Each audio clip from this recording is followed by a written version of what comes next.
ఎండలు మండిపోతున్నాయి. బానుడి బగబగలకు శరీరం త్వరగా డీహైడ్రేషన్కు గురవుతోంది. ఈ సమయంలో మనకు తక్షణమే గుర్తొచ్చేవి పుచ్చకాయ, కీర దోసకాయ. ఈ రెండింట్లోనూ నీటి శాతం ఎక్కువే, పోషకాలు ఎక్కువే. అయితే ఈ రెండింట్లో ఏది మీ శరీరానికి ఎక్కువ మేలు చేస్తుంది? అసలు ఎవరెవరు వీటిని తినకూడదు? ఇవి తెలుసుకొని తినాలి అందరూ. పోషకాల పోరాటం. పుచ్చకాయ, కీరా దోస రెండూ శరీరానికి చల్లదనాన్ని ఇవ్వటంలో దిట్ట. కానీ వాటిలోని పోషక విలువలు వేరుగా ఉంటాయి.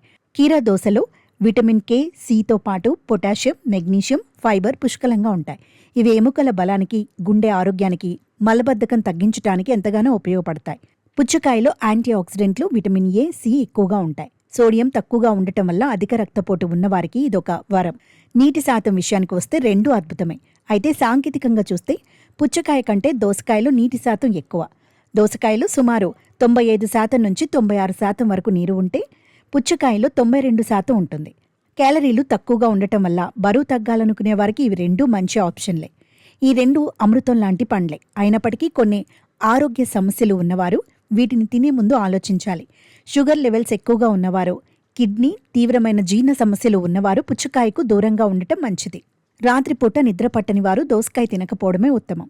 ఆస్తమా, సైనస్, తరచుగా జలుబు చేసేవారు ఈ రెండింటిని పరిమితంగా తీసుకోవాలి లేదా మానుకోవాలి.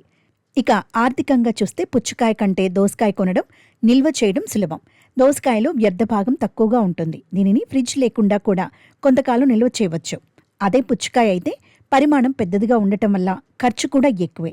ఎటువంటి ఆరోగ్య సమస్యలు లేనివారు ఈ వేసవిలో ఒకరోజు పుచ్చకాయ, ఒకరోజు దోసకాయ మార్చి తీసుకోవటం వల్ల గరిష్ట ప్రయోజనాలు పొందవచ్చు. అయితే పండ్లను రసంగా తాగటం కంటే ముక్కలుగా కోసుకొని తినడమే ఆరోగ్యానికి ఉత్తమం.